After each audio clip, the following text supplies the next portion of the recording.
வணக்கம் மக்களே. சிதம்பர ரகசியம் அப்படின்ற இந்த நாவலில் இது வரைக்கும் நம்ம 16லேருந்து 20 அத்தியாயங்கள் வரைக்கும் பார்த்துட்டு இருந்தோம். இப்போ 21லேருந்து 25 அத்தியாயங்கள் வரைக்கும் நம்ம பார்க்கலாம். நம்ம சேனலுக்கு இப்போ தான் புதுசாக வந்திருக்கீங்கன்னா நீங்கள் சப்ஸ்கிரைப் பண்ணிவிடுங்க. அப்படியே பக்கத்தில் இருக்கிற பெல் ஐக்கானையும் அழுத்திடுங்க. அப்போ தான் நான் போடுற இந்த வீடியோக்கள்லாம் வந்துடும், உங்களுக்கு சேரும். அப்புறம் ஒரு லைக் கொடுங்க, ஒரு கமெண்ட் கொடுத்துருங்க. அதுதான் எனக்கு அடுத்த வீடியோக்களுக்கான ஒரு உந்து சக்தி. வாங்க இப்போ நம்ம சிதம்பர ரகசியத்தை பார்ப்போம். வணக்கம் மக்களே.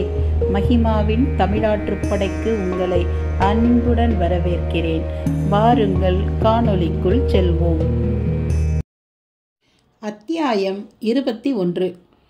உன்னுள்ளும் நான் இருக்கின்றேன், உணர்வதற்கு விதி வேண்டும். நல்ல மதி, நல்ல விதி, நல்ல நிதி, நல்ல கதி நானே நானே. கண்களை மூடிக்கொண்டு அமர்ந்திருந்த அந்த அகோரியை பார்த்த நொடி ராஜேந்திரனிடம் படபடப்பு.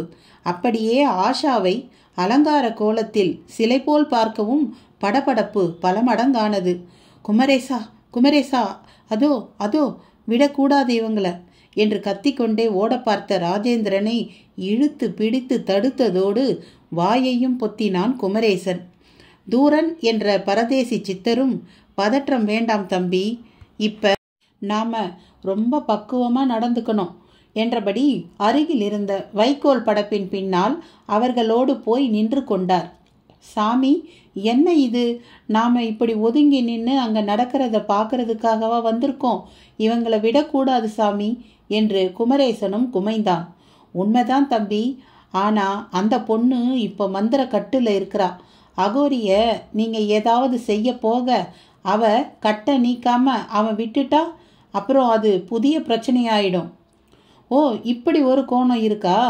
சரி, இப்ப என்னதான் செய்யலாம்?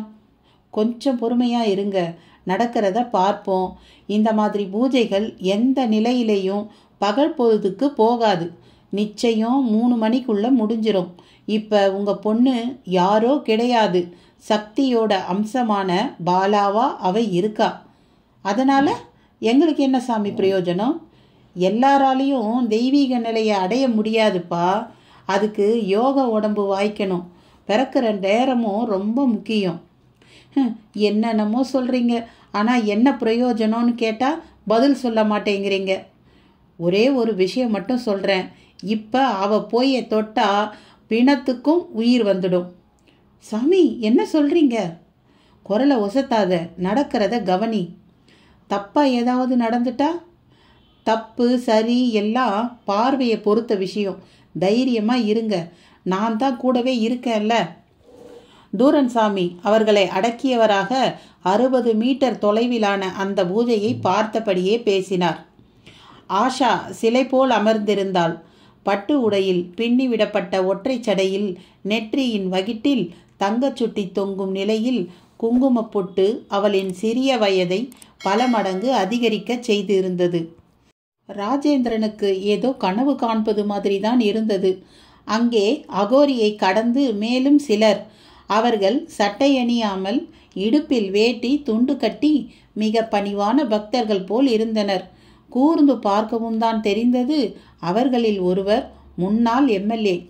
அடப்பாவி, இவன் எதுக்கு இங்கே வந்தான் என்று குமரேசன் அதிர்ந்திட, யார் குமரேசா, அது யாரு என ராஜேந்திரனும் கேட்க, இவன் எம்எல்ஏவா இருந்தவன். அப்படி இருந்தப்ப கோடி கோடியா சுருட்டினவன். நீ சென்னைக்கு போயிட்டதால உனக்கு தெரியல என்றான் குமரேசன். இருவரும் பேசிக்கொண்டே அந்த தருணத்தில் மாஜி எம்எல்ஏ ஆஷாவை சுற்றி வந்து வணங்கத் தொடங்கினான். என்ன சாமி இது, சுத்தி வந்து கும்பிடுறாங்க? ஆமா, நான் தான் சொன்னேனே, உங்க பொண்ணு இப்ப பாலா, அதான் அவங்க கும்பிடுறாங்க. சாமி, கும்பிட எதுக்கு இந்த திருட்டுத்தனம்? இது பிரத்யேக வழிபாடு. சுத்தி வர்றவருக்கு ஏதோ கோரிக்கை இருக்கு, அது நிறைவேறத்தான் வழிபாடு செய்கிறாரு. இப்படி செய்தா கோரிக்கை நிறைவேறிடுமா? பூஜை மிகச்சரியா நடந்தா நிறைவேறிடும். மிகச்சரியானா அதுக்குன்னு விதிமுறைகள் இருக்கு தம்பி, அதன்படின்னு அர்த்தம். எல்லாத்துக்கும் ஒரு பதில் சொல்லிடுறீங்க. சாமிங்கிறது ரொம்ப பெரிய விஷயம். இப்படி திருட்டுத்தனமான பூஜைக்கு அது வசப்படுதுன்னா எப்படி சாமி? பதில் கூறாமல் சிரித்தார் தூரன் சாமி. அப்போதுதான் இன்னொரு அதிசயத்தையும் அவர்கள் காணத் தொடங்கினார்கள். அகோரி கண் விழித்து எழுந்து ஓடத் தொடங்கிவிட்டான். அது ஒருவித ஆட்டம். சுற்றி சுற்றி வந்து உடுக்கை சப்தம் கேட்டு அரூபவர்கள் போல ஆடத் தொடங்கினான். சாமி, நான் இந்த மாதிரியெல்லாம் சினிமாவில் மட்டும்தான் பார்த்துருக்கிறேன் என்ற குமரேசன் முன்னால் தூரன் சாமி மூக்கை சற்று சினுப்பினார். என்ன சாமி? ஏதோ வாடை. வாடையா? எனக்கு தெரியலையே. இது பாம்பு வாடை. பாம்பு வாடையா? என்ன சொல்றீங்க? சாமி வந்துட்டாருன்னு நினைக்கிறேன். எந்த சாமி? நீங்க பேசுறதே புரியலையே. பதஞ்சலி சித்தர் வந்துட்டாருப்பா. பதஞ்சலி சித்தர் சாமியா? குமரேசன் புரியாத பாவனையோடு கேட்ட அந்த வினாடிகளில் ஆஷாவின் பின்னால் இருந்து தலை நிமிர்த்தியது 5 தலை நாகம். அதனிடம் அடங்காத சீற்றம். அதை பார்த்த குமரேசனிடம் விக்கிப்பு. ராஜேந்திரனுக்கோ அது 3வது தரிசனம். தலை நிமிர்த்திய நாகத்தை பார்த்த அகோரியும் ஆட்டத்தை நிறுத்தி கொண்டு அச்சப்பட ஆரம்பித்திருந்தான். அதனிடமோ சீற்றம். நான் சொல்லல சாமி வந்துட்டாருன்னு. இனி நமக்கு கவலையே இல்லை. பயப்படாதீங்க, இனிமேல் அவர் பார்த்துப்பார் என்றார் தூரன் சாமி. மாஜி எம்எல்ஏவும் மற்றவர்களும் ஓடத் தொடங்கினர். குமரேசனுக்கு எல்லாம் பிரமிப்பாய் இருந்ததால் சட்டென்று செல்போனை எடுத்து அப்படியே படம் பிடிக்க முனைந்தான். அந்த நொடியே 5 தலை நாகம் மறைந்து ஆஷா மட்டும்தான் திரையில் தெரிந்தார். இது என்ன புதுவிதமான மாயை என்று அவன் நினைத்த கணம் அகோரி அலறிக்கொண்டு கீழே விழுந்து உருள ஆரம்பித்தான். அதை கவனித்த தூரன் சாமியும் இப்போ போலாம் வாங்க என்று ஆஷா அமர்ந்திருந்த மேடை நோக்கி நடக்கத் தொடங்கினார். கீழே கிடந்த தென்னை மட்டைகளை இடறியதில் குமரேசன் விழுந்து கைபேசியும் எங்கோ போனது. ராஜேந்திரனோ தடுமாறினாலும் அந்த இடத்தை கடந்து ஆஷாவை நெருங்கிவிட்டான். அவளிடமும் ஒரு கலைவு. தன்னை நெருங்கிய உருவத்தை முதலில் யாரோ 3வது நபரை பார்ப்பது போல் பார்த்தாள். பிறகு அப்பா என்று 2 கைகளையும் நீட்டியபடி வேகமானாள். ஆஷா என்று ராஜேந்திரனும் அவளை கட்டி கொண்டான். தூரன் சாமியும் அவ்வளவையும் பார்த்தவராக வாயில் நுரை கக்கியபடி தரையில் கிடந்த அகோரியை பார்த்தார். மெல்ல அவனிடம் உயிர் பிரிந்தது. சுற்றி எரியும் தீப்பந்த வெளிச்சத்தில் அதை நன்றாகவே பார்க்க முடிந்தது. அவன் காலில் குறிப்பிட்ட இடத்தில் பாம்பு கடித்த தடமும் இருந்தது. குமரேசனும் தவறவிட்ட செல்போனுடன் மெதுவாக வந்து சேர்ந்தான். என்னாச்சு? இந்த ஆள் ஏன் இப்படி சுருண்டு கிடக்கிறான்? அந்த பாம்பு எங்க என்று அவனிடம் பல கேள்விகள். 5 தலை பாம்பு தான் பதஞ்சலி சித்தர் சாமி.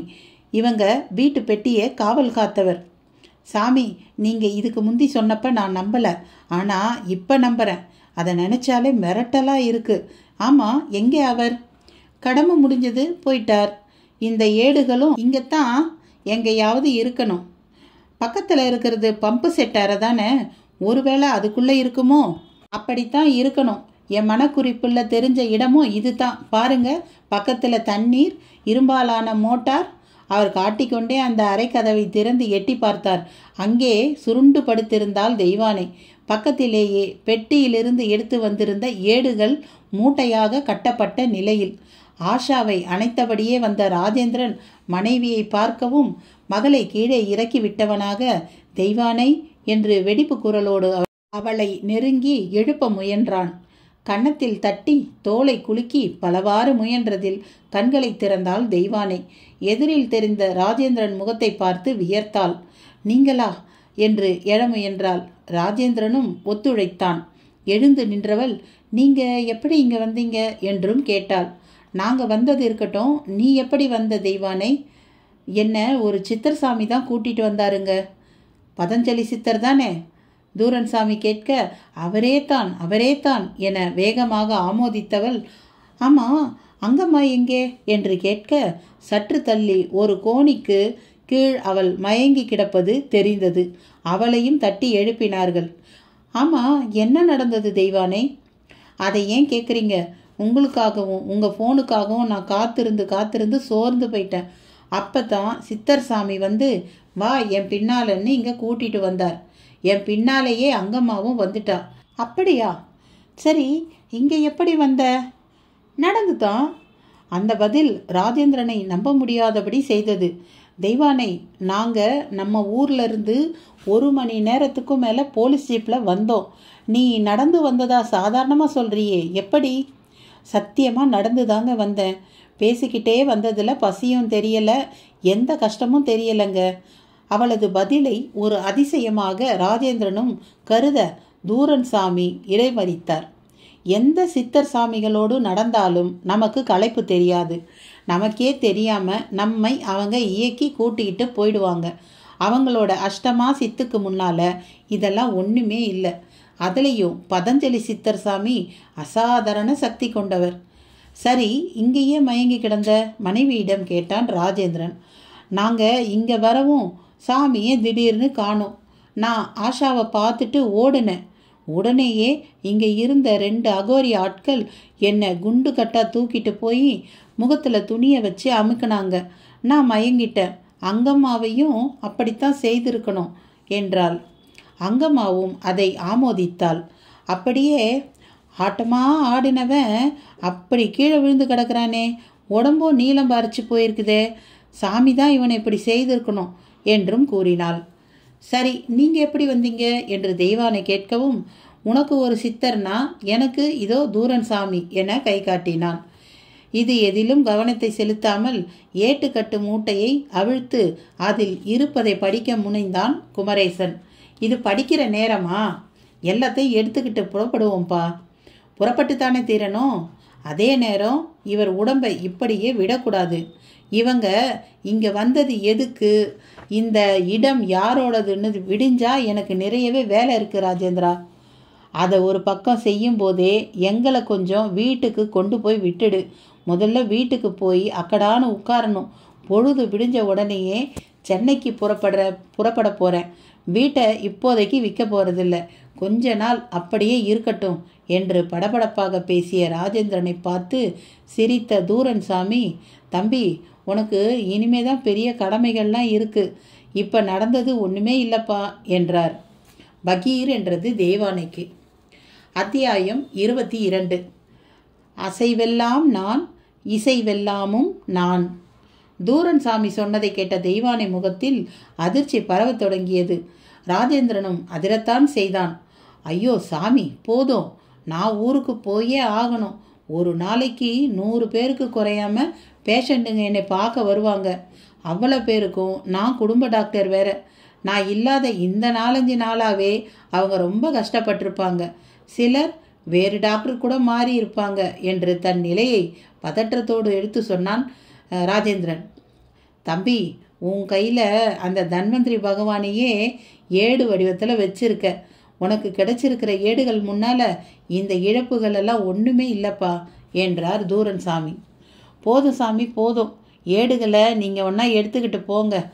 போய் இதை படித்து புரிஞ்சிக்க இவர் ஒன்றும் சித்த வைத்தியர் கிடையாது. நாங்கள் ஊருக்கு போனால் போதும்.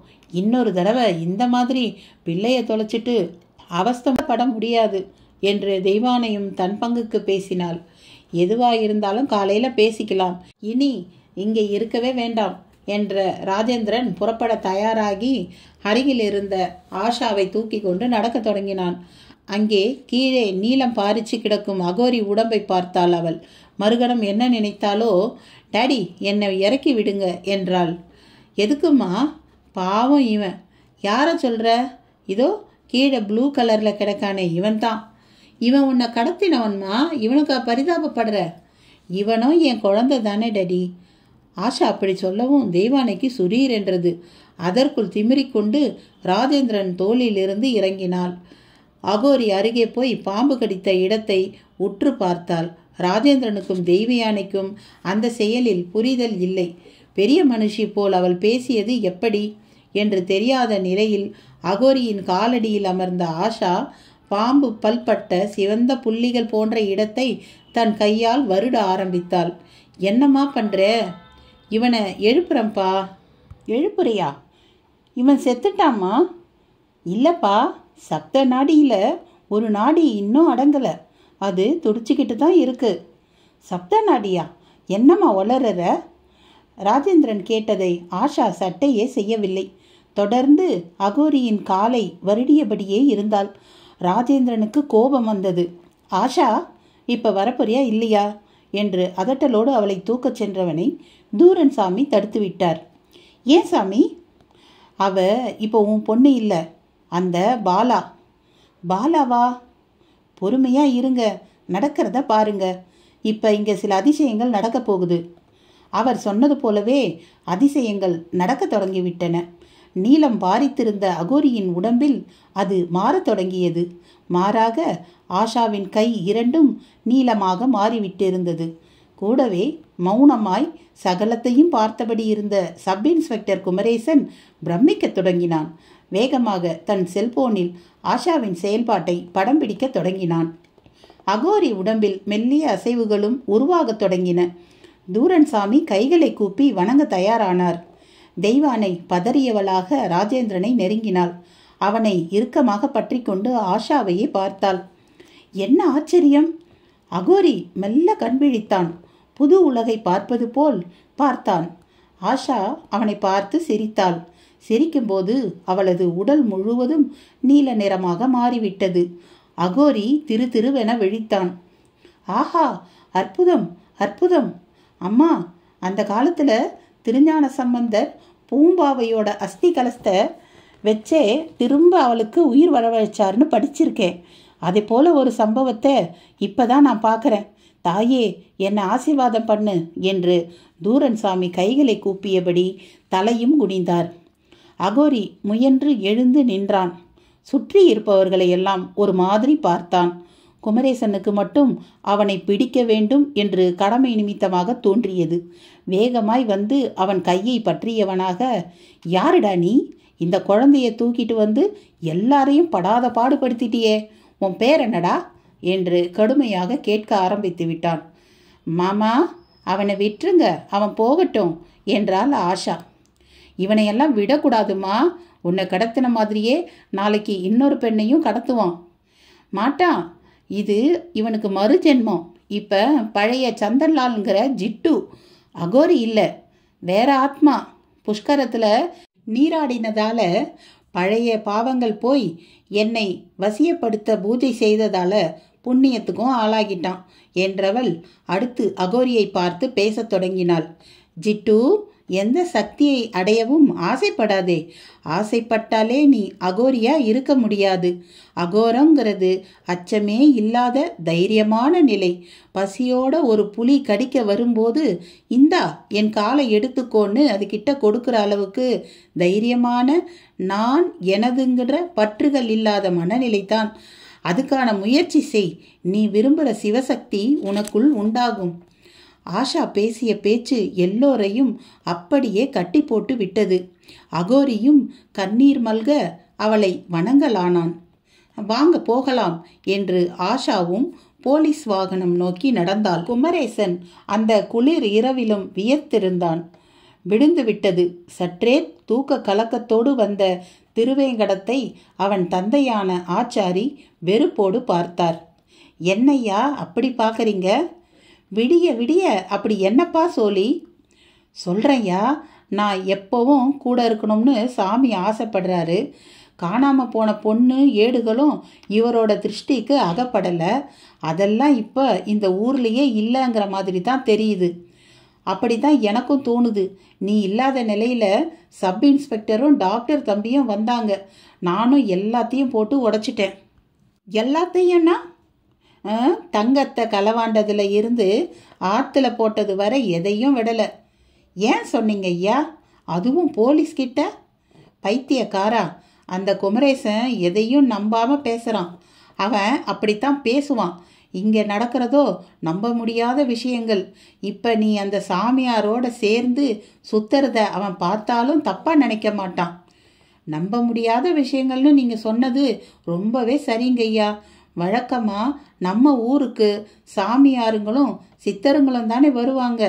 இந்த தடவை அகோரி ஒருத்தன் வந்திருக்கான்.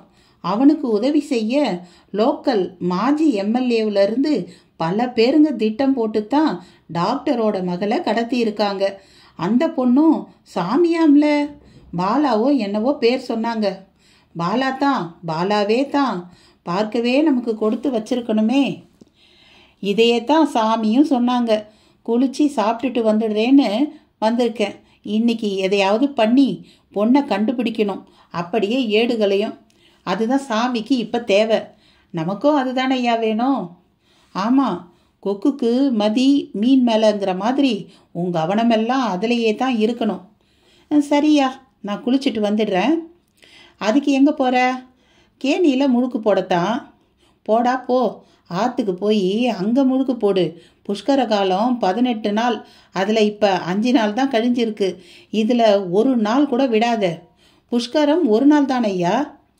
கல்யாணத்தில் தாலி கட்டுற மாதிரி அது ஒரு நிகழ்வு. அதையொட்டி நிறைய சடங்குகள் நடக்கிறது போல 18 நாளும் ஆற்றுல நாம் கும்பிடு போடணும். இப்போ திரும்ப இப்படி ஒரு காலம் வர 144 வருஷம்ல காத்திருக்கணும். ஆத்தாடி, 144ன்னா நாம் உயிரோடு இருக்க முடியாதே. ஆமாம், அதனால தான் இப்போவே போயிட்டு வந்துடு. போயா, போய் முழுக்கு போட்டுட்டு சாமிக்கிட்ட போ. அவர் நிச்சயம் ஏதாவது செய்வார். மகனுக்கு ஆச்சாரி சொல்வதை மனைவி யதார்த்தமாக கேட்க நேர்ந்தது. அவள் முகத்தில் சலனம். இருவர் எதிரிலும் வந்து நின்றாள். அவளை பார்க்கவும் இவர்களும் சலனப்பட்டனர். நீங்க இவனுக்கு இப்படி சொல்லித்தர்றது எனக்கு சரியாவே படலைங்க என்று கடிந்தாள். என்ன சரியா படல? எதுக்கு இந்த தங்க ஆசை? உங்களை போல 100 பேர் இருந்தா இதுல சரிபாதி பேருக்கு இப்படி ஒரு புத்தி இருக்கு. உங்க பாட்டை ஆசைப்பட்டு இதே டாக்டர் தம்பி வீட்டில் இருக்கிற ஏடுகளை திருட போய் என்ன ஆச்சுன்னு தெரியும்ல. திருவேங்கடத்தின் தாய் ஒரு புது விஷயத்தை சொன்னது போல் தோன்றியது அவனுக்கு. எம்மா, என்ன சொல்ற நீ? ஆமாய்யா, ரசவாதம் கற்றுக்கிறேன்னு உன் தாத்தன் கிறுக்காகி ஓடுற இந்த காவிரியில் குதிச்சு உடம்பு கூட கிடைக்கல. ஐயோ, இதெல்லாம் எனக்கு எதுவும் தெரியாதே. நானும் எதுக்கு பழைய குப்பையை கிளறிட்டுன்னு தான் சொல்லலை. ஏ புள்ள, நீ போ உள்ள. காலம்புறா இந்த ஊதுகுழலால் ஊதிக்கிட்டு கிடக்க சொல்கிறியா என்ன? தலைமுறையாக தங்கத்தோட தான் கிடக்கும். ஆனால் நமக்குன்னு சொந்தமாக ஒரு 100 பவுன் இருக்குமா? அதுக்காக ஆபத்தில் இறங்குறதா? இதோ பாரு, புரியாமல் பேசாத. இவன் தனியாக எதையும் செய்ய போகிறதில்ல. கூட குருநாதர் மாதிரி ஒருத்தர் இருக்காரு. நானும் இருக்கேன். பிறகென்ன? ஆச்சாரி விடுவதாக இல்லை. அவளோ முறைத்து பார்த்து விட்டு போய்விட திருவேங்கடமும் உள்ளே போய் துண்டை எடுத்து தோளில் போட்டு கொண்டு கிளம்பினான். அவனுக்குள் இப்போது ஒருவித அச்ச உணர்ச்சி. ராஜேந்திரனின் வீடு. அங்கம்மாள் ஒரு புறம், கந்தசாமி ஒரு புறம். ராஜேந்திரன் நண்பனுக்கு ஃபோன் செய்து, வீடு கிரயம் இப்போ வேணாம், இன்னொரு சமயம் பார்த்துக்கலாம் என்று சொல்லிவிட்டு வந்து தேவயானியை ஏறிட்டாள். அருகில் ஆஷா தனது நோட்டின் ஒரு பக்கத்தில் ஸ்ரீ யந்திரத்தை அச்சு அசலாக படமாக வரைந்தபடி இருந்தாள். ஆஷா குட்டி, என்னடா வரைகிற? இதுவா? இதான் என் வீடு. உன் வீடா? ஏதோ எந்திரம் மாதிரி இருக்கு. எந்திரம்தான் என் வீடு. இதை கோட்டைன்னும் சொல்லலாம். கண்ணு, நீ எப்படி இப்படியெல்லாம் பேசுகிற? ஏன்பா, பிடிக்கலையா? ஆஷா அப்படி கேட்பாள் என்று கொஞ்சமும் எதிர்பார்க்கவில்லை. அப்போது சென்னையிலிருந்து ஃபோன். ராஜேந்திரனின் நண்பன் ஒருவர் பேசினார். டாக்டர், சென்னையில் பயங்கர மழை. நம்ம ஏரியாவில் முழங்கால் அளவு தண்ணி. மழை இன்னும் 4 நாளைக்கு இருக்கான். நல்ல வேலை நீங்கள் இல்லை, தப்பிச்சிட்டீங்க என்றார். ராஜேந்திரனிடம் ஒருவித ஸ்தம்பிப்பு. அத்தியாயம் 23. அசைவே வாழ்வு, அதை தவிர்த்தால் தவம். வாழ்வு என் நாட்டியம், தவம் என் லிங்கம். போனில் பேசியதை தொடர்ந்து ராஜேந்திரனின் முகம் மாறியதை கவனித்தாள் தெய்வானை. என்னங்க? என்னத்த சொல்ல? சென்னையில் கனத்த மழையாம். அதனால் என்ன?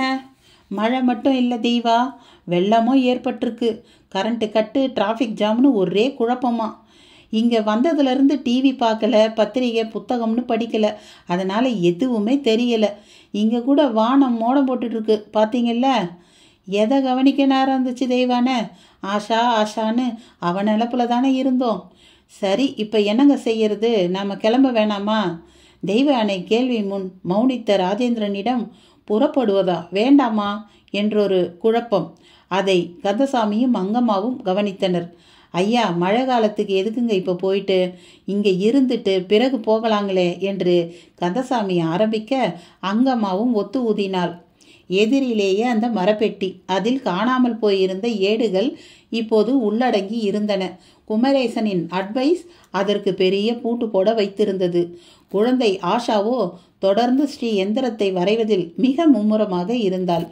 அவளது மாற்றம் ராஜேந்திரன் வரையில் பீதியை உருவாக்கி விட்டிருந்தது.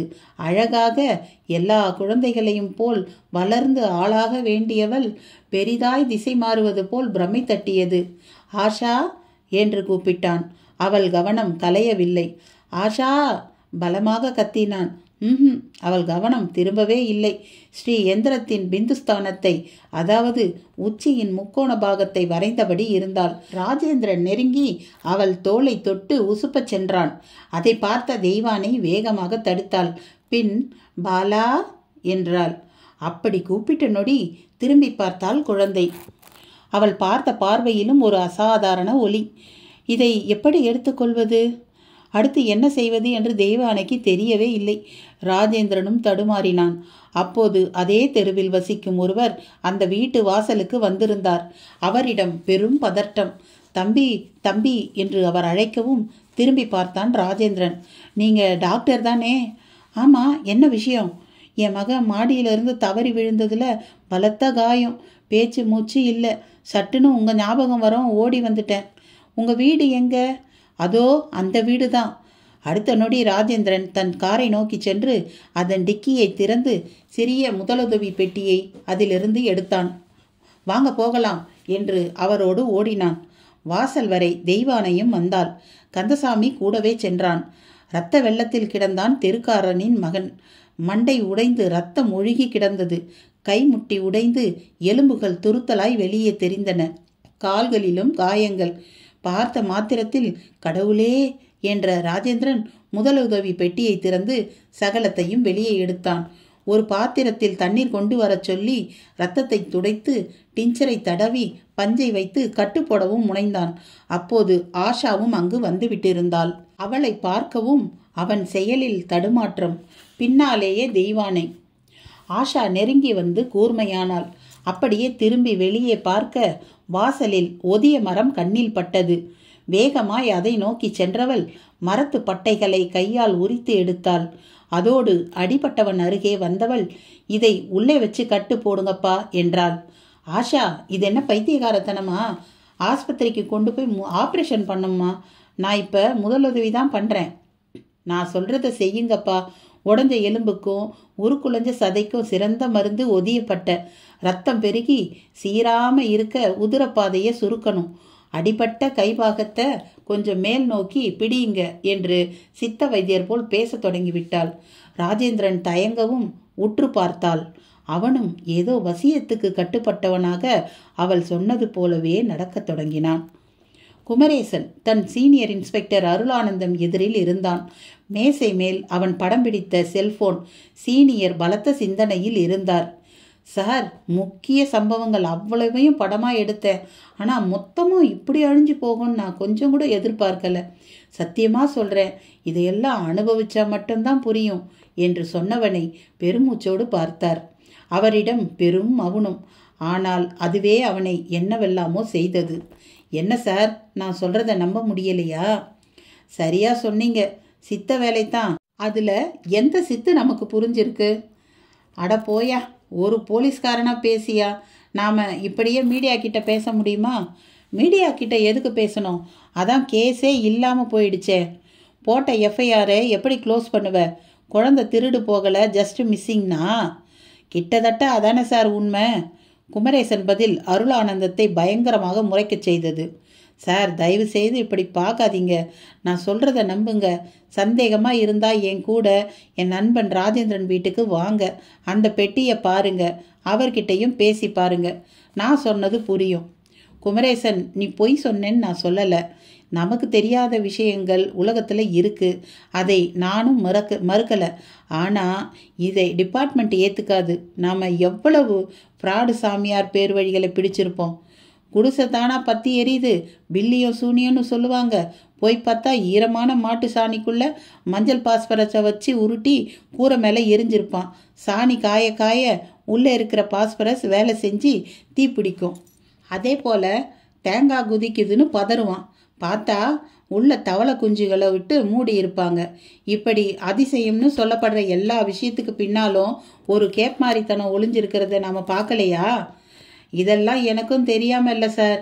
அதே நேரம் இங்கே பல நல்ல விஷயங்களும் நடந்திருக்கே.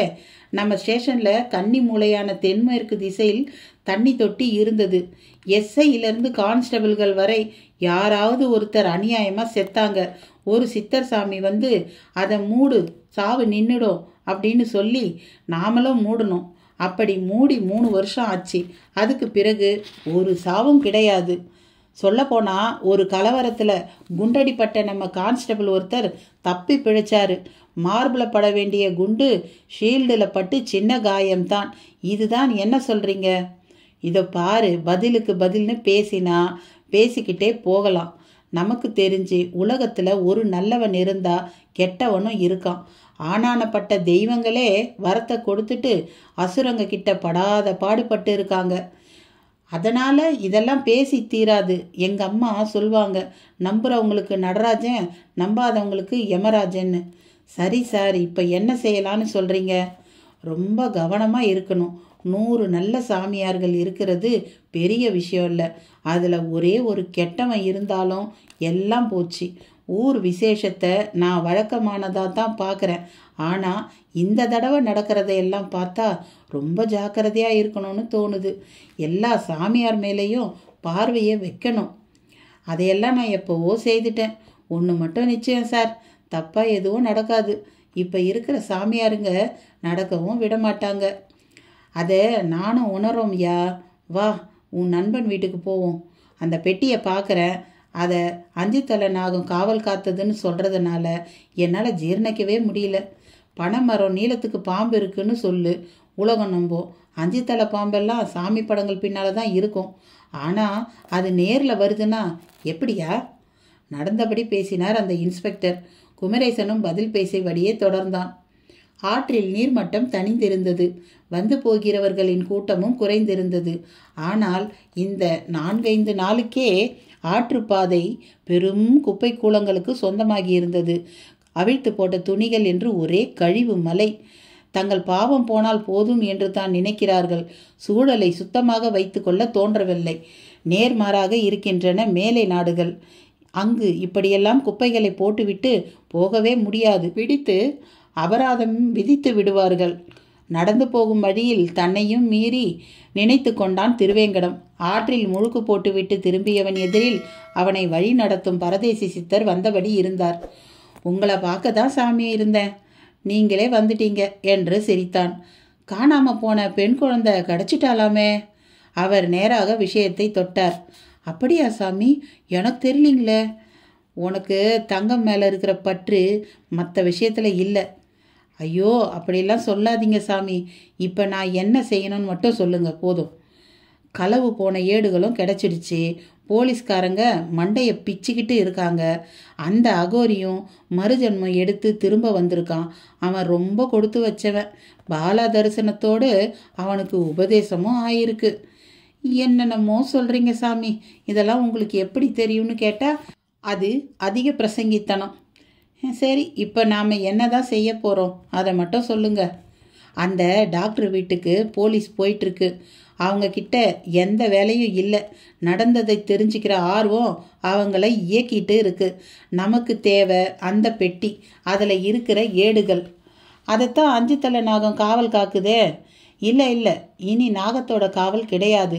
பதஞ்சலி புருஷர் இன்னைக்கு காவிரியில் தண்ணீரோடு தண்ணீராக மாற போகிறாரு.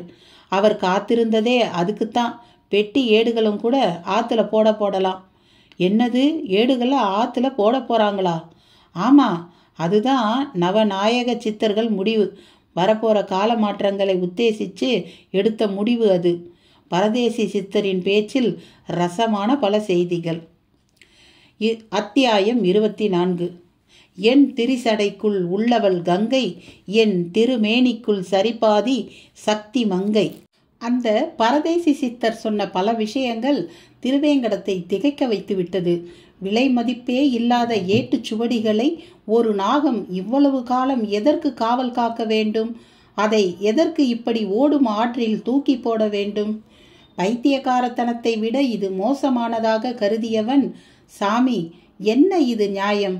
யாராவது விலை மதிப்பே இல்லாதவைகளை இந்த உலகத்திலேயே ஈடாக கொடுத்தாலும் ஈடாகாதுங்கிற மாதிரியான விஷயங்களை ஆற்றுல தூக்கி போடுவாங்களா? இதுக்கு எதுக்கு சாமி அந்த 5 தலை நாகம் காவல் காக்கணும்? ஆனாலும் பைத்தியக்காரத்தனமாக இருக்குங்களே என்றான். நீ அப்படித்தான் சொல்வ, உன்னால் இப்படித்தான் சொல்ல முடியும். உன் வரையில் ஆற்றுல ஓடிட்டுருக்கிறது தண்ணி. ஆனால் சித்தர் சாமிங்களுக்கு ஆற்றுல ஓடிக்கிட்டு இருக்கிறது, அந்த ரூபத்தில் இருக்கிறது கங்கா, யமுனா, காவிரி, நர்மதாங்கிற தேவதைகள். சித்தர்கள் தங்களோட எழுத்துக்களை, அதாவது எண்ணங்களை ஓலையில் அடக்கி அதை அப்படியே இவங்க கிட்ட சேர்த்துடுறாங்க. என்ன சாமி சொல்கிறீங்க?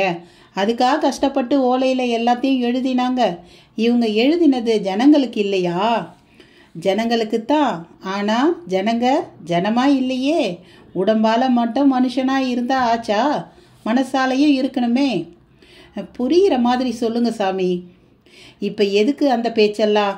உனக்கு நான் பதில் சொன்னால் ரசவாதம் பற்றின ஏட்ட நீ தேடுறதே தப்புன்னு ஆகிடும். நானும் அஷ்டமா சித்திக்கு அலையிறது தப்பாகிடும். நமக்கு வேலை, நமக்கான ஏடுகள், மற்றது எக்கேடோ கெட்டு போகட்டும். அதுவும் சரிதான் சாமி. இப்போ என்ன செய்யலாம்? நீ ஏன் அந்த வீட்டுக்கு போய் ஏடுகளை அப்படியே தூக்கிட்டு வரக்கூடாது? என்ன சாமி சொல்கிறீங்க? அதை நான் தூக்கிட்டு வர்றதுன்னா எப்படி? புரியலையே. இதை பாரு, டாக்டர் தம்பி அநேகமாக இன்னைக்கு பெரிய அளவில் மாறிடுவான்.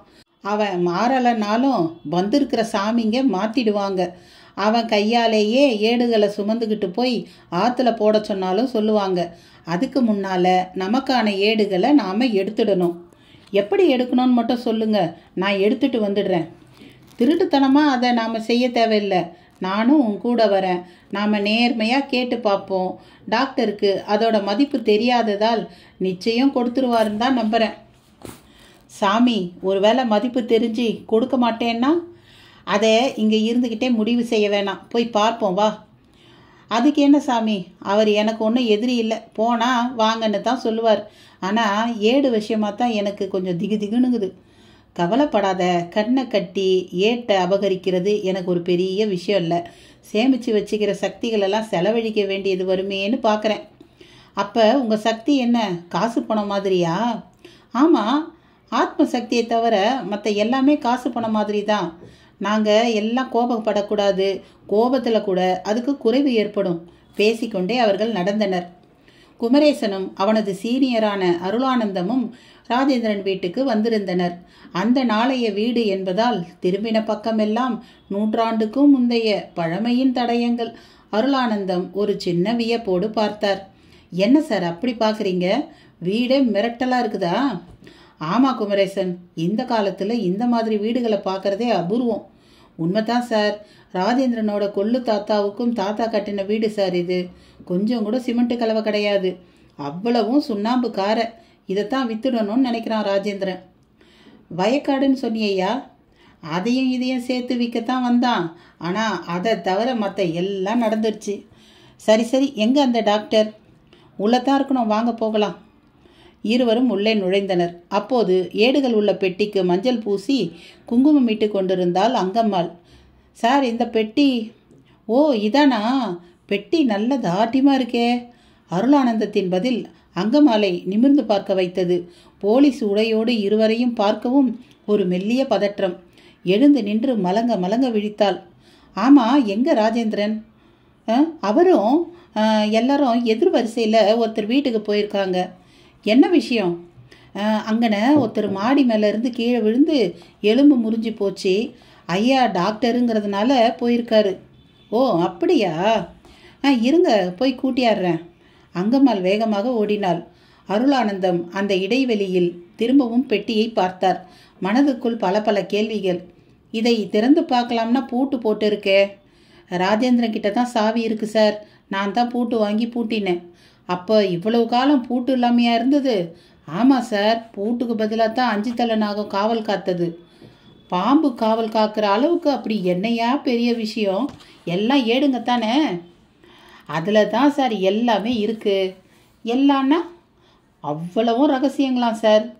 ரகசியம்னா இப்படி கேட்டால் எப்படி சார்? மொத்தத்தில் அவ்வளவும் பெரிய ரகசியம் சார், அவ்வளோதான். ரகசியத்துக்கெல்லாம் ரகசியம் சிதம்பர ரகசியம்னு சொல்லுவாங்க, அந்த மாதிரியா? எனக்கு சிதம்பர ரகசியமே என்னன்னு தெரியாது சார். எனக்கு மட்டும் தெரியுமா என்ன? எல்லாரும் சொல்கிறதை கேட்டு நான் சொல்கிறேன். இருவரும் இப்படி பேசி கொண்டிருக்க திருவேங்கடமும் அந்த பரதேசி சித்தரும் உள்ளே நுழைந்தனர். யாரு? திருவேங்கடமா? நீ எங்கேயா இங்கே?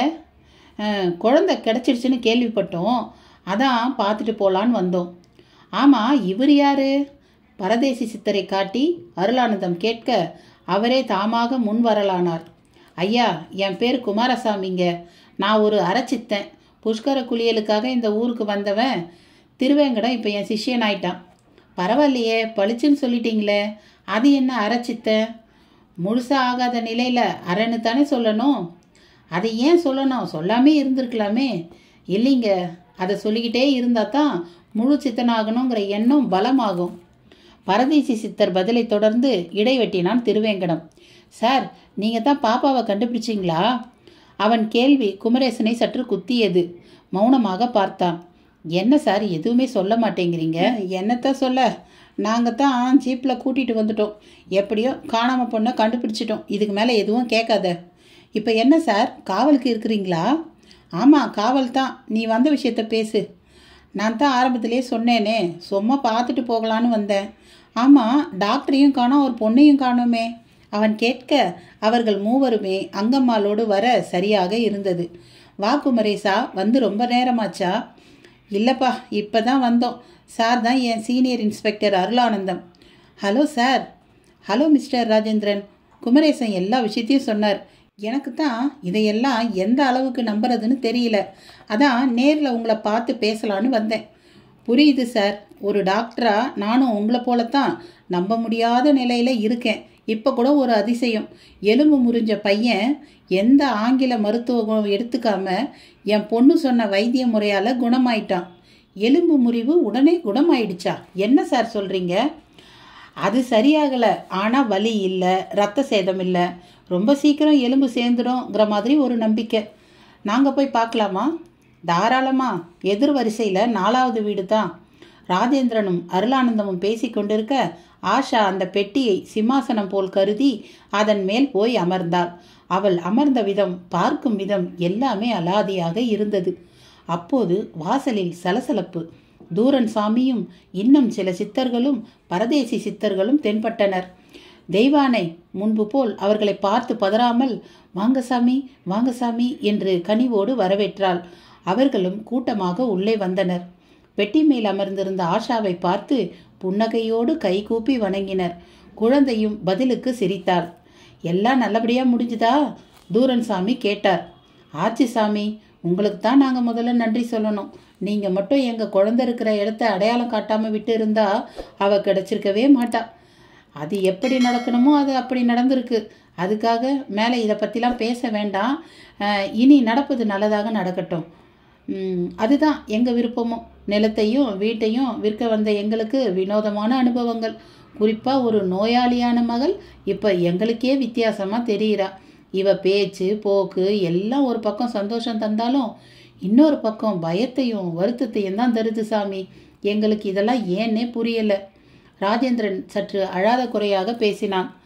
வருத்தம் வேணாம், எனக்கும் தெரிஞ்ச பதிலை சொல்கிறேன். இங்கே போலீஸ் அதிகாரிகளும் இருக்கிறது ஒரு வகையில் நல்லது. ஏன்னா அவங்களுக்கும் நிறைய குழப்பம். தூரன் சாமி சொன்ன நொடி, குழப்பமா? தலையை பிச்சுக்கிட்டு நிற்கிறோம். இங்கே நடக்கிறது மேஜிக்கா, மாயாஜாலமா, இல்லை இதெல்லாம் தான் தெய்வ அருள் பண்ணுற வேலையா அப்படின்னு நிறையவே கேள்விங்க சாமி. உங்கள் மேலே எல்லாம் மரியாதையை விட சந்தேகம்தான் அதிகமாக இருக்குது என்று அருளானந்தம் ஒரு பிடி பிடித்தார். சொல்கிறேன், எல்லாத்துக்கும் பதில் சொல்கிறேன். இந்த பெட்டியும் ஏடுகளும் இனியும் இங்கே இருக்க தேவையில்லை. அப்படியே ஆற்றுல கொண்டு போய் விட்டுடுங்க. ஓடுற ஆற்றுல சேரத்தான் இது இவ்வளோ நாள் காத்திருந்தது என்று தூரன் சாமி சொல்லவும் திருவேங்கடத்துக்குள் அதிகபட்ச திகைப்பு. அத்தியாயம் 25. பாரத வெளிதனில் கண்ணனும் நான், பார்த்திடும் வலிதனில் முக்கண்ணனும் நான். திருவேங்கடம் திகைப்பு குன்றாதபடி தன்னை வழிநடத்தும் குமாரசாமி என்ற பரதேசி சித்தரை பார்த்தான். அவரோ பார்வையால் அவனை தனித்தார். தூரன் சாமி தான் சொல்ல நினைத்ததை சொல்லத் தொடங்கினார். நான் இப்போ சொல்ல போகிறத நல்லா கேட்டுக்குங்க. நடுவில் சந்தேகம் வந்தால் அதை கேள்வியாக கேளுங்க. முடிஞ்சவரை பதில் சொல்கிறேன். நாம் இப்போ ரொம்பவே விஞ்ஞானமயமாகி போன ஒரு வாழ்க்கை வாழ்ந்துட்டுருக்கோம். எங்கள் கூட்டத்தில் கூட ஒரு ஆண்டி பண்டாரம் கைபேசியை வச்சுக்கிட்டு திரியறார். ஏன்னு கேட்டால், சாமி இது கையில் இருக்கிறது இந்த பூமியே நம்ம கையில் இருக்கிறதுக்கு சமம்னு சொல்கிறார். ஒரு படி மேலே போய், அன்னைக்கு பிள்ளையாரம் முருகனும் ஒரு மாம்பழத்துக்கு சண்டை போட்டுக்கிட்டாங்க, இன்னைக்கு அவங்க சண்டை போட்டுக்கிட்டா இதுக்காகத்தான் சண்டை போட்டுக்குவாங்கன்னு சொல்லி சிரிக்கிறார். இது அப்படி ஒரு காலம். ஒரு பக்கம் விஞ்ஞானம் இப்படி எகத்தாளமாக தெரிஞ்சாலும் பக்திக்கும் வழிபாட்டுக்கும் எந்த பங்கமும் இல்லை. அதான் ஆச்சரியம். திருப்பதி சபரிமலைன்னு போகிற கூட்டமும் போயிட்டு தான் இருக்கு. இப்போ இருக்கிற மனுஷன் எந்த நிலையிலும் விஞ்ஞானத்துக்கு மயங்கி அதுக்கு அடிமை ஆகிடலை. ஆனால் விஞ்ஞானத்தை தன்னோட அடிமை மாதிரி தான் நினைக்கிறான். காசை விட்டெறிஞ்சா எதையும் வாங்கிடலாம், அதில் விஞ்ஞான சரக்கும் ஒன்றுங்கிறது அவனோட எண்ணம் இல்லையா? தூரன்சாமி கேள்வி மூலம் அனைவரும் மௌனமாக ஆமோதிப்பை வெளிக்காட்டினர். அருளானந்தம் மட்டும், சாமி எதுக்கு இப்படி ஒரு பீடிகை? இது என்ன கதை சொல்கிற மேடையா? நீங்கள் நேராக விஷயத்துக்கு வரலாம் என்றார். அப்படி வர முடியாதுப்பா. சோத்தையும் குழம்பையும் கலந்து பிசைஞ்சு உருண்டை பிடிச்சா தான் சாப்பிடும்போது ருசியாக இருக்கும். நான் சொல்ல போகிற விஷயங்களுக்கு முன்ன பின்ன இருக்கிற அம்சங்களை சொன்னா தான் உங்களுக்கும் சரியாக புரியும். சரிங்க சாமி, உங்கள் போக்கிலேயே போங்க. அழுத்துக்காத, உனக்காகவே நேராக விஷயத்துக்கு வந்துடுறேன். நான் சொல்ல போகிறத நல்லா கேட்டுக்கோங்க. இது சத்தியமான வார்த்தை. சத்தியம்னா உண்மையானது, மாறவே மாறாததுன்னு அர்த்தம் உண்டு. அதை மனசில் வச்சுக்கிட்டு இப்போ நான் சொல்ல போகிறத கேட்டுக்கோங்க. இப்போ ஓடிட்டுருக்குதே காவிரி, இதை மழை தான் நமக்கு தந்தது. ஆனால் அந்த மழையை வர வச்சது எங்களை போல திரியிற சாமியார்கள் தான். அது எப்படின்னு நீங்கள் கேட்கலாம். நாங்கள் யாரும் எங்களுக்குன்னு வாழாதவங்க. என் சொத்துங்கிறது நான் கட்டி இருக்கிற காவி வேஷ்டி மட்டும்தான். என்னை போலவே இருக்கிற பல சாமிங்க ஒன்றா சேர்ந்து பிரார்த்தனைங்கிற மகா சக்தியால் உங்களால் கலைஞ்சி போன மேகங்களை எல்லாம் ஒன்றா திரட்டி பூமியில் மழையாக விழ வச்சு காவிரி ஆற்றுல இந்த புஷ்கர காலத்தில் தண்ணி ஓடும்படி செஞ்சோம். இப்படி நான் சொல்லும்போது உங்களுக்குள்ள நாங்கள், அதாவது மனுஷங்க, எங்கே மேகங்களை எல்லாம் கலைச்சோம், வேடிக்கையாக இருக்கேன்னு கூட கேட்கலாம். பூமியில் அதர்மம் அதிகமானால் முதல்ல பாதிக்கப்படுற இடம் வானம்தான். பொய், களவு, குடி, கூத்து இதெல்லாம் பூமியில் இப்போ எந்த அளவு இருக்குன்னு உங்களுக்கே தெரியும். இதோடு யாரும் மனுஷனாக வாழாமல் அவங்க கடமையையும் சரியாக செய்யாமல் விடுறதால பருவமழையாகவே இல்லை. இந்த குறைபாட்டை எல்லாம் எங்களை போன்றவங்க சரி செஞ்சிடும். உங்களுக்கோ சேர்த்து நாங்கள் பிரார்த்தனை செய்கிறோம். அந்த பிரார்த்தனையில் மழைலிங்கங்கிற சிவலிங்கத்தை பயன்படுத்தினோம். அபூர்வமான கைலாயமலை கல்லால் செய்யப்பட்டது. அதை செய்ய சொன்னவர் அகத்தியர். செய்தவன் இந்திரலோகத்தைச் சேர்ந்த மயன். அது இப்போ மகேந்திரமங்கலத்தில் தான் இருக்குது. இந்த ஊர் கோவில் கிணத்துல எப்பவும் தண்ணிக்குள்ள நித்திய அபிஷேகத்தில் கிடக்கு. இது சித்த ரகசியம், எங்களுக்கு மட்டும்தான் தெரியும்.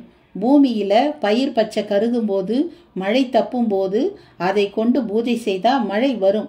அப்படி வரணும்னு தான் அகத்தியர் அந்த லிங்கத்தை செய்ய சொன்னார். அதில் நுணுக்க சக்தி நிறைய உண்டு. அணுகுண்டை அரசாங்கம் விஞ்ஞானிகளை கொண்டு பாதுகாக்கிற மாதிரி இதை நாங்கள் பாதுகாக்கிறோம். இப்போ காவிரியில் ஓடுற தண்ணிக்கு அதே மழை லிங்கமும் அதுக்கு நாங்கள் செய்த பூஜையும் தான் காரணம். இதை ஒரு பொய்யா புனப்பொருட்டா நினச்சிக்கிட்டு போங்க.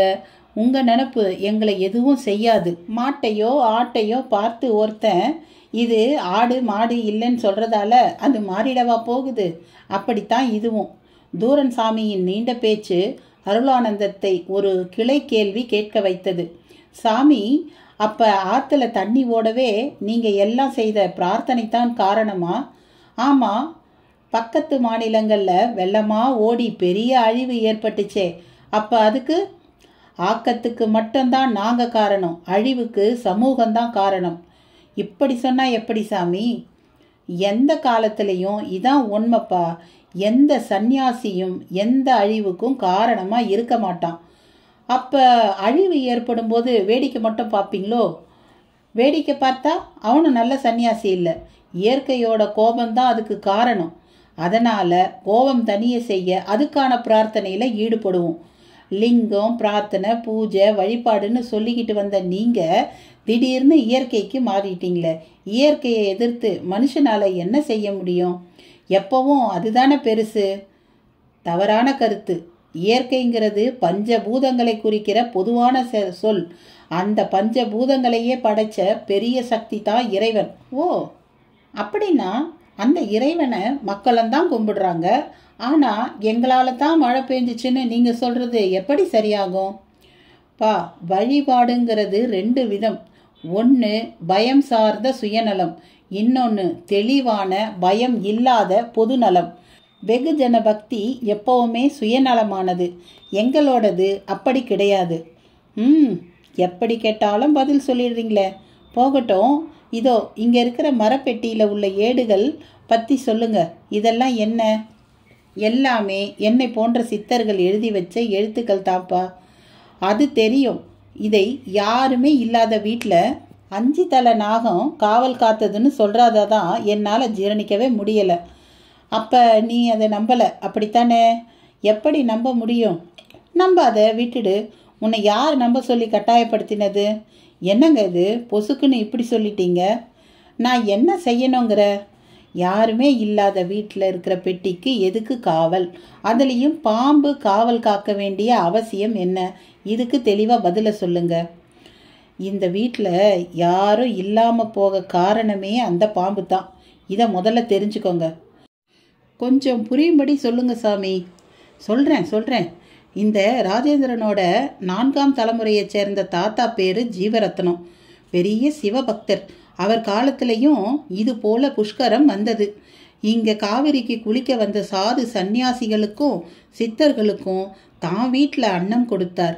பதிலுக்கு உனக்கு என்ன வேணும் அப்படின்னு கேட்டப்ப, என் தலைமுறை பட்டு போகாமல் நல்ல விதமாக வாழணும், அடுத்தவங்க துன்பத்தை போக்குற சக்தி எப்பவும் எங்கள் குடும்பத்துக்கு இருக்கணும் அப்படின்னு ஜீவரத்னம் கேட்கவும், அப்படியே ஆகட்டும்னு ஆசீர்வாதம் செய்தாங்க. அதனால தான் இப்போவும் அடுத்தவங்க துன்பமான நோய்களை போக்குற வைத்தியனா ராஜேந்திரனால் இருக்க முடியுது. அதே ஜீவரத்னம் தனக்கு குடும்ப வாழ்க்கை போதும்னு சந்நியாசம் வாங்கிட்டார். அப்படி வாங்கினவர் இந்த வீட்டை தன்னோட மடமாகத்தான் வச்சிருந்தார். சாது சந்நியாசிகள் வந்து போகிற இடமாகவும் அன்னசாலையாகவும் இது மாறிடுச்சு. இங்கே வந்த பல சித்த புருஷர்கள் காவிரியில் ஜலசித்தி அடைய விரும்பினாங்க. கங்கையில் சித்தி அடையிற மாதிரியே காவிரியில் அடையிறதும் ஒரு கணக்கு. முன்பு காவிரி குடகுல உருவாகி நேராக மலையாள தேசத்துக்குள்ளே புகுந்து அங்கே கடலில் கலக்கிற ஆறாக இருந்தது. அப்படிப்பட்டதை திருச்சி, தஞ்சாவூர் வழியாக போய் பூம்புகார் கடலில் கலக்கிறதா மாற்றினவர் அகத்தியர். அவருக்கு உதவி செய்தவர் பிள்ளையார். அதனால் காவிரிக்கு சித்த சம்பந்தம் உண்டு. உடம்பை காவிரியில் ஐக்கியப்படுத்தி ஜலசமாதி அடைய விரும்பின சித்தர்கள் தங்களோட ஏடுகளை எல்லாம் ஜீவரத்னத்துக்கிட்ட கொடுத்து பாதுகாக்க சொன்னாங்க. அதுகளில் யோக ரகசியங்களும் வாத ரகசியங்களும் ஜீவ ரகசியங்களும் நிறையவே இருந்தன. இதெல்லாம் சித்தர்கள் தங்க தவத்தால் கண்டுபிடிச்சது. இதை சராசரி ஆசாபாச மனிதன் தெரிஞ்சுக்கிறது ஆபத்து. அதனால் இதுகிட்ட அப்படி யாரும் வரக்கூடாது.